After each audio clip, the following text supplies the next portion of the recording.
Okay, and here we are for part 2. Now that I think I may have figured out how to use all of this brand new technology.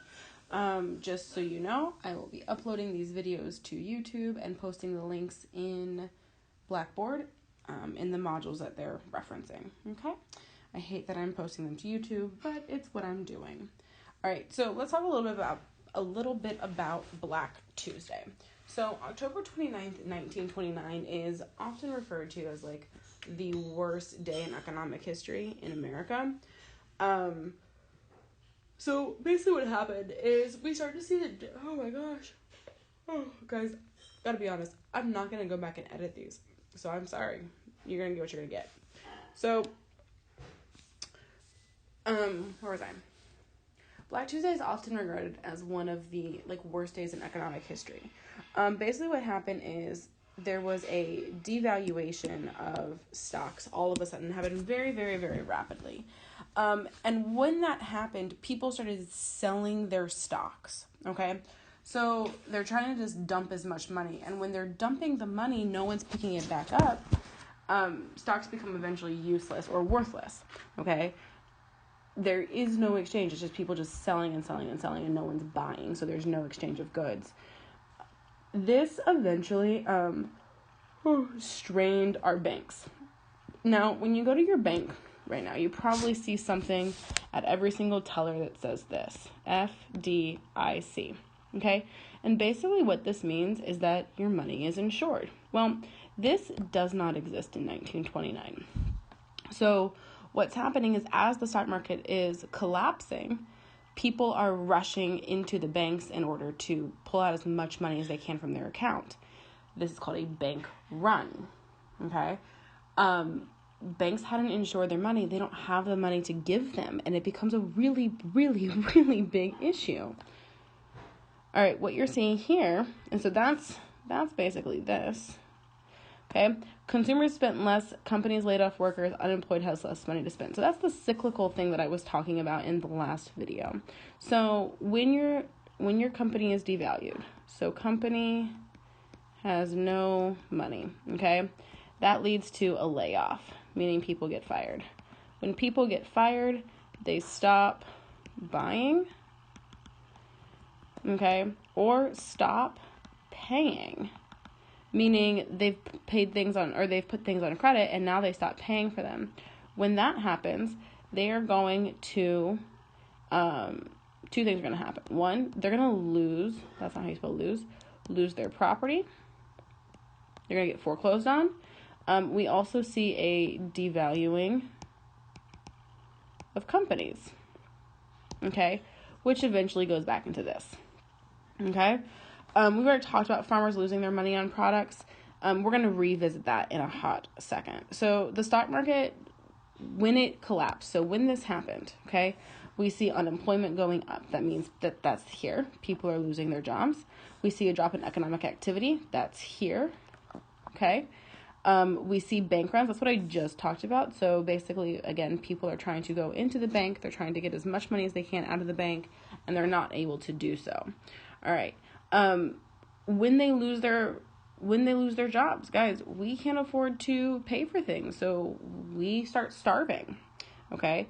This does create the idea of soup kitchens and bread lines, which I showed you guys in the last video in one of those photos. Families lose their homes because they're not paying their mortgages, they're not paying their rent, they're getting evicted, they're getting foreclosed on. And then what you see is a creation of something called Hoovervilles. Hoover was the president at the time, and a Hooverville is basically a shanty town. Okay? It is a basic, so think of Washington Square Park or Central Park, just full of tents or cardboard houses or tent houses, and that would be what we would consider a Hooverville to be. All right, so this is the bank runs again. We've talked about buying on the margin. Remember that buying on the margin is where people borrow money.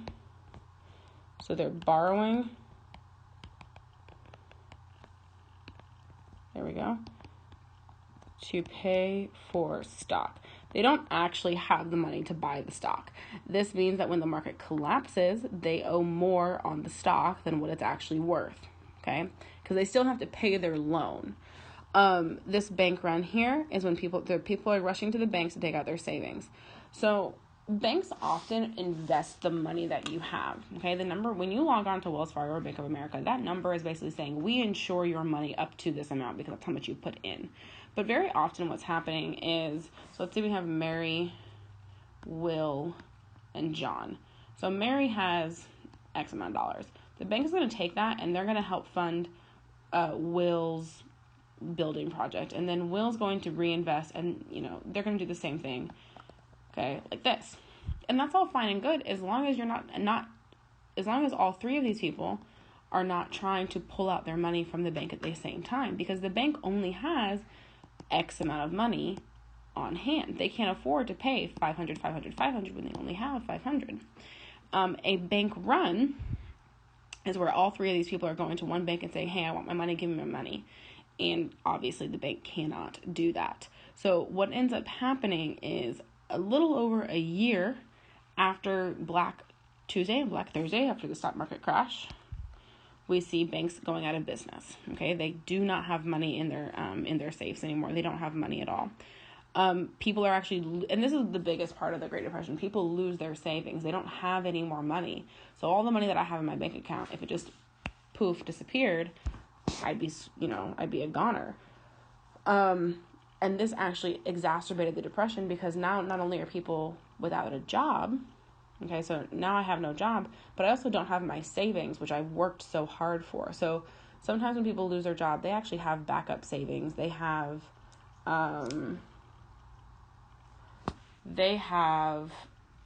2, 3, 4, 5 months, a year's worth of savings of expenses, in their account, but now they don't have that, okay?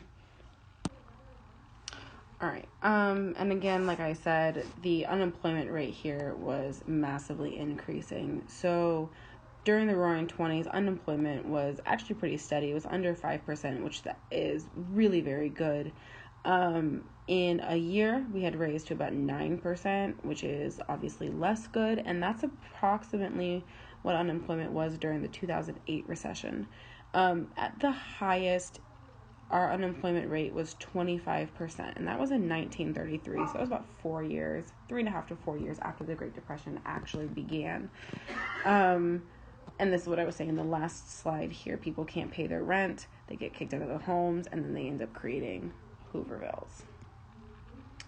I'm gonna skip that. Okay, so this is just a bad picture, but this is a Hooverville. All right, so you have a city over here. All right, and then these are houses people are living in. Let's do this. This is a Hooverville. All right, let's talk a little bit about minorities during this time period, because it's really important to know how different periods or different people were affected during important periods.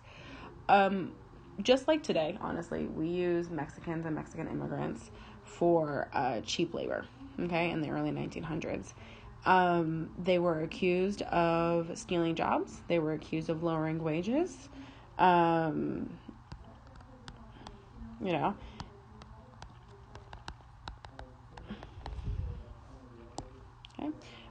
We also see that once the relief effort starts to happen with FDR, they actually get denied the relief effort, even if they're citizens, and that's purely because they are an immigrant, and we have a history of being incredibly racist. This is a really interesting statistic here. So more than 300,000 to approximately 1 million Mexicans were repatriated or voluntarily, quote unquote, deported to Mexico. That basically means that we rounded a bunch of people up and we sent them home. Or back, I guess, not really home. It was not a good situation. Okay? So what a migrant farmer is it could be a man or a woman who works seasonal farms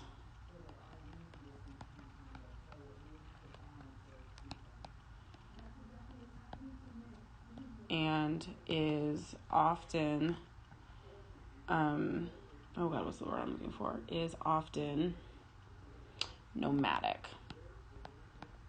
Nomadic. Okay.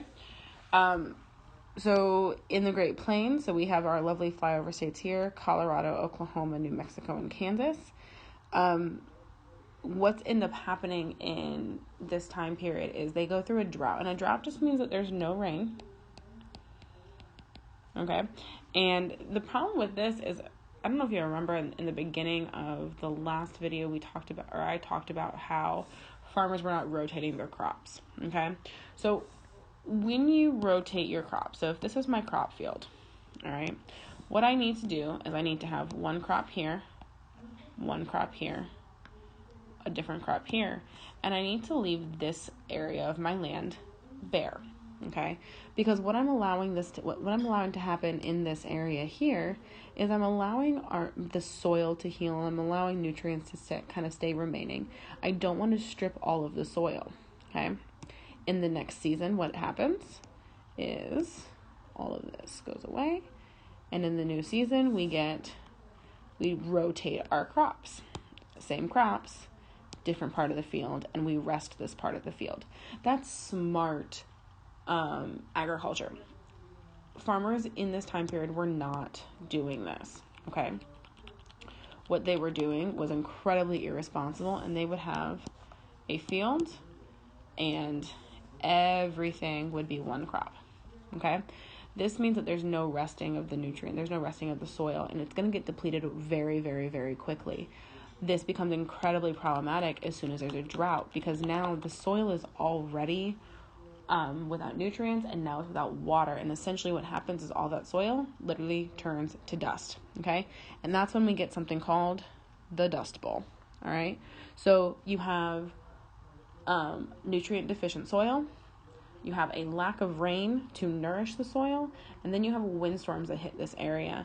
And what ends up happening is, because the soil, that topsoil, is so depleted, there's nothing to anchor it, and so it all gets lifted up and it creates dust storms.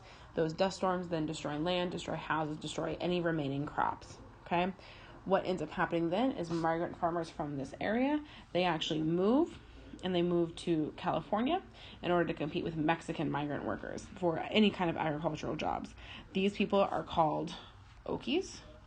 And if you've ever read The Grapes of Wrath by John Steinbeck, that's entirely what that book is about. So this is just a picture or a map of the Dust Bowl. So this area right here that's shadowed in is where the Dust Bowl mostly hit. All of these areas were loosely affected, okay? And so you see a lot of people from this area here migrating from here into California and working their way up through California. And remember that they're competing with migrant workers from this area as well. So these are just some actual photographs from the Dust Bowl from the 1930s. All right, so this is a car. This is where the dust ends, or the dirt ends. This is obviously the top of the car. Okay, that's a headlight. All right, these are just some, right here, what we see is a wooden shack that's kind of entirely destroyed, and you have a father and two children. All right, just some more pictures.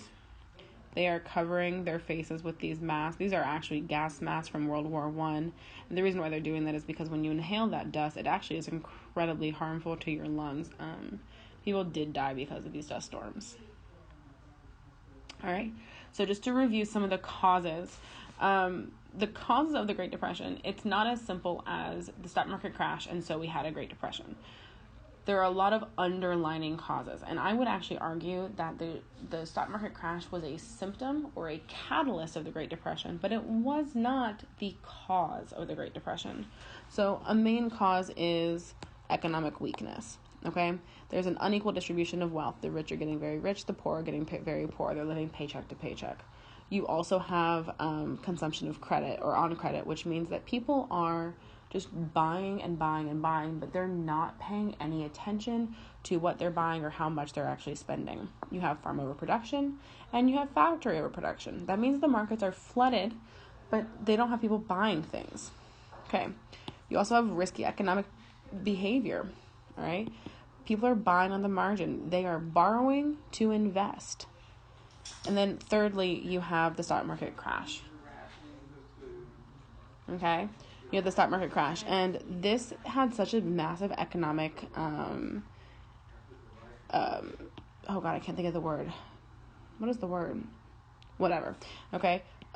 We have a drop in value of our GDP by $16 billion. Guys, this is why it takes us 10 years to get out of the Great Depression, because we had so catastrophically destroyed our economy at this point. It was going to take everything in us to build us back up. In fact, we didn't actually get out of the Great Depression until World War II happened, and that's because we had to federally mandate production of wartime economic goods, which we will get into later. All right, I hope this helps. I hope it was easier to listen and to have me teach you than just you reading the PowerPoint and, hope and pray that you understand it. All right, love you guys. Miss you guys.